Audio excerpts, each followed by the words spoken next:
In the heart of dense, whispering rainforests of West Africa, there lies a kingdom that time itself seems to respect. A kingdom where bronze breathes life into stone, where kings hold not just power but the very souls of their people. This is Benin. Among the many who called this vibrant kingdom home was Edo, a young warrior and apprentice, bronze caster, whose hands carried the promise of Benin's future. Raised within the walls of Igun Street, the sacred quarter of master craftsman Edo was destined to join the guild of royal artisans. His father, a renowned bronze caster, had trained him not just to mold metal, but to honor the spirits within it.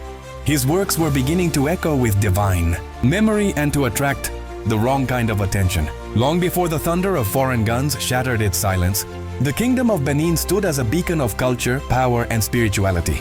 Founded centuries ago in what we now call southern Nigeria, Benin was not merely a city, it was a living epic, a sacred song sung through time by kings, warriors, and craftsmen alike. At the center of the kingdom stood the Oba, ruler of men, voice of the gods. His palace was a walled labyrinth of coral and bronze, where judgment was swift and secrets buried deep. The Oba's word was law, but whispers of corruption had begun to slither through the cracks of loyalty. Edo had once believed the kingdom was pure until he witnessed his mentor, Ogosa, secretly melting down sacred bronze plaques to smuggle and trade with foreign merchants under the veil of darkness. What began as a betrayal of craft was soon revealed to be part of a deeper rot, one that stretched into the royal court itself. The Benin Bronzes meant to honor gods and kings were now being stolen, desecrated, and traded for rifles and gold. Ogosa, once a guardian of tradition, had become a broker for outsiders, entangled with power-hungry nobles, who were selling pieces of Benin's soul for their own gain. Trade still flourished: palm oil, ivory, pepper, but now a darker trade simmered beneath it: espionage, bribery, and the quiet betrayal of secrets. Edo, torn between duty and fear, began to keep a secret journal buried beneath his father's forge, recording names, dates, and shadows. And at the center of it all, there was a name whispered only once before the man was found dead. Behind the city walls, Ezomo, the Oba's trusted war chief, who may have turned his sword for silver. As the 19th century waned, the kingdom stood on a knife's edge. Foreign flags fluttered in distant ports. Strange men with pale faces and greedy eyes drew closer. Yet the greatest danger to Benin was not the rifles arriving by sea. It was the betrayal festering within. For Edo, this was no longer just about legacy or bronze. It was about truth, survival, and protecting the kingdom he once thought unshakable. His next casting would not be of gods or kings, it would be of war. The forge crackled under the dim orange glow as molten bronze hissed and danced.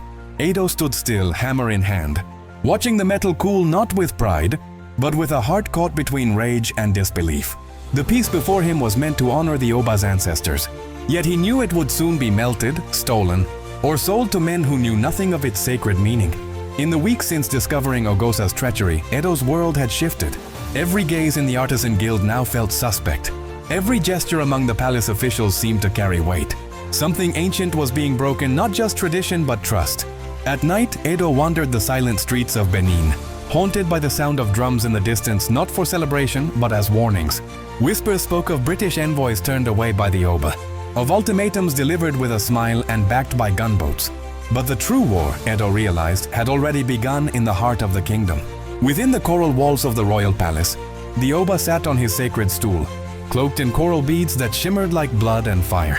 His face was unreadable, as if carved from the same ancient stone as the gods themselves. But behind the throne, men whispered Chief Osamide, keeper of secrets, and Ezomo, the once trusted general, who now walked with foreign coins clinking in his pocket. There were rumors that Ezomo had promised the British safe passage through the kingdom in exchange for power beyond the palace walls. There were rumors the Oba knew and waited for a sign from the gods before acting. And there were rumors that men like Ogosa were tools in a larger betrayal, puppets for a coup, painted in bronze and betrayal. Edo couldn't remain a silent witness. His heart beat with the weight of his ancestors' warriors, casters, and priests. He began meeting in secret with a small circle of loyal warriors and artisans, men and women, who believed that if Benin must fall, it would not fall silently. Among them was Imade, a palace servant with eyes like twilight and a mind sharp as obsidian. She had seen the ledger of smuggled artifacts hidden in Osamide's chamber. She knew which gates the British would come through, and whose hands had already opened them. Imad whispered truths in Edo's ear. If the Oba dies, the kingdom dies. But if the people awaken first, Benin may yet speak through fire. As the Harmattan winds began to sweep through the kingdom, a final message arrived at the palace gates. A British diplomatic mission, approaching despite the Oba's command to delay all foreign contact during the sacred Igu festival. Edo stood at the palace gates as the sun bled across the sky. His hands were burned from the forge, but his eyes were sharp.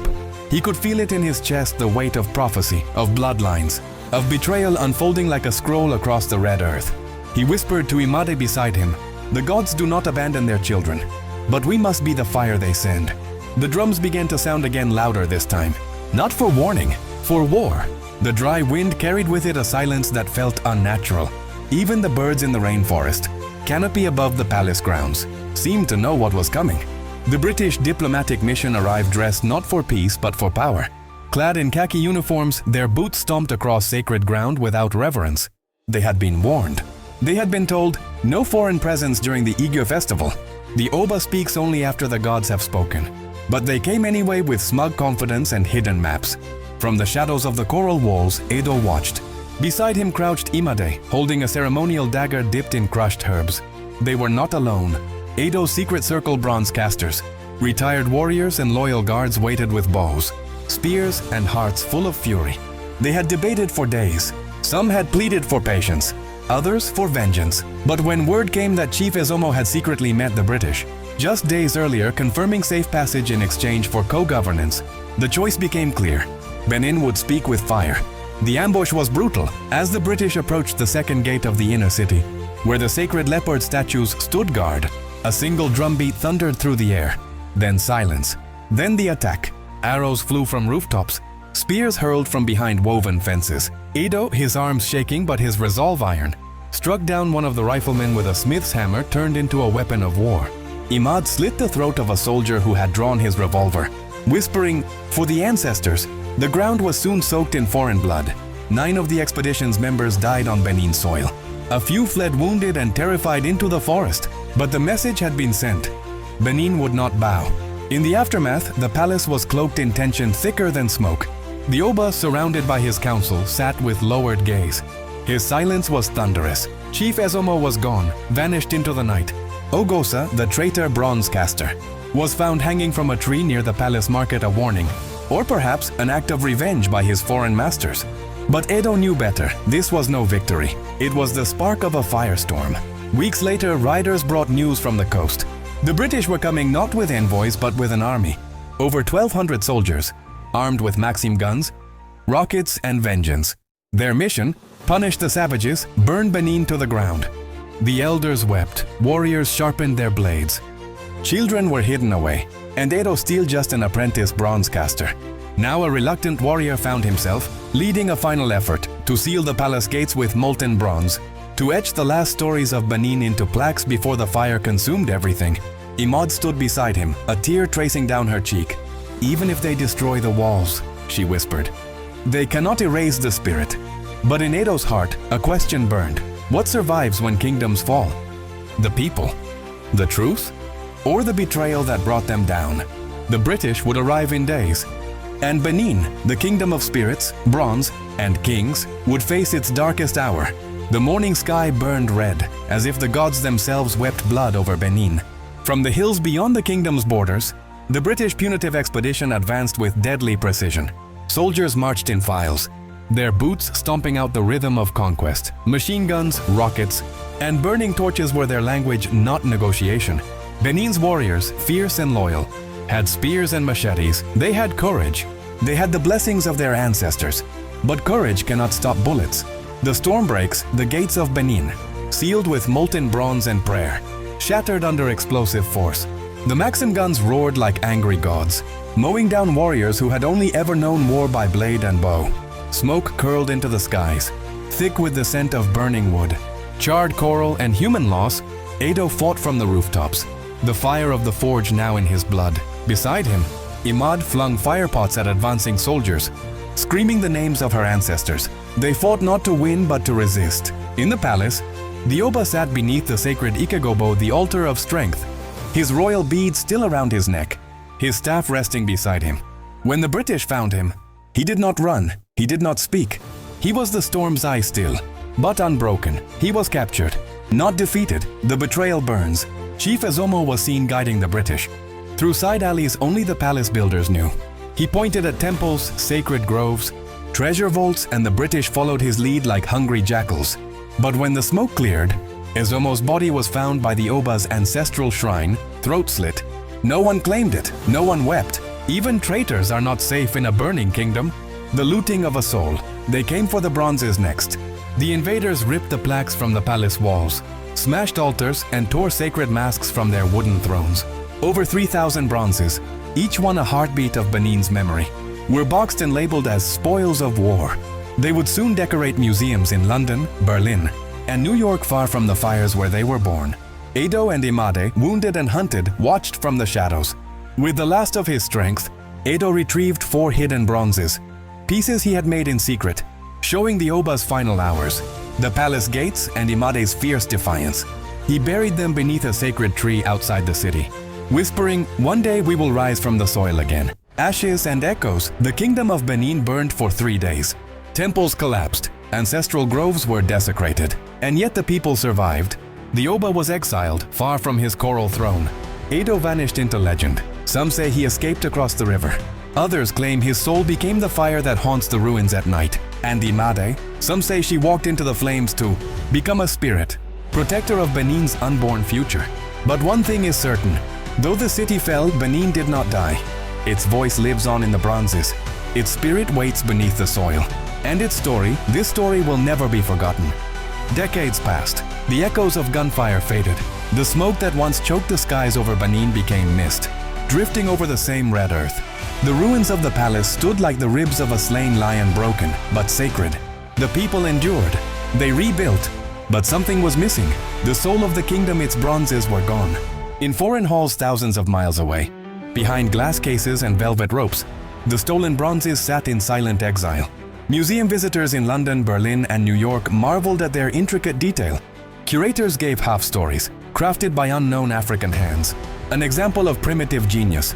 They spoke of aesthetics, never of blood. Of art, never of theft. One plaque, cracked along the edge, showed a figure no one could identify. A young bronze caster wielding a hammer beside a veiled woman holding flame. They called it the fire dance of the unknown.